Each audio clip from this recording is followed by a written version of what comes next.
Battalion আজ সকালবেলা একটি বিশেষ টহল দলের মাধ্যমে একটি বিশেষ অপারেশন করে একজন ভারতীয় চোরা কারবারিকে আটক করে ভারতীয় সেই ব্যক্তির নিকট থেকে ১৫৫.৬৭ গ্রাম হীরক বা ডায়মন্ড আটক করে।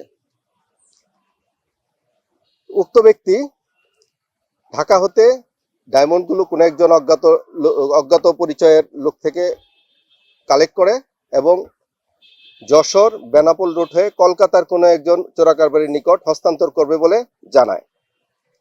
এই লোক ভারতের তামিলনাড়ু এলাকার বাসিন্দা বলে আমাদেরকে তথ্য দেয়। লোকটির নাম হচ্ছে সুজাউদ্দিন এবং তার বাবার নাম আবু বকর।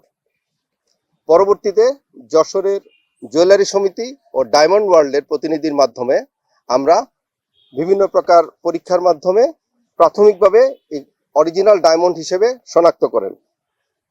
উক্ত ডায়মন্ডের আনুমানিক মূল্য ৬,৬১,৩৯,৫৯০ টাকা। উক্ত ব্যক্তির কাছ থেকে ডায়মন্ডের পাশাপাশি কিছু বৈদেশিক মুদ্রাও আমরা জব্দ করি। তার মধ্যে ইউএসডি বা যুক্তরাষ্ট্রের কারেন্সি, ভারতীয় কিছু রুপি, কিছু থাই বাত এবং একটি মোবাইল ও একটি ডিজিটাল ঘড়িও পাওয়া যায়।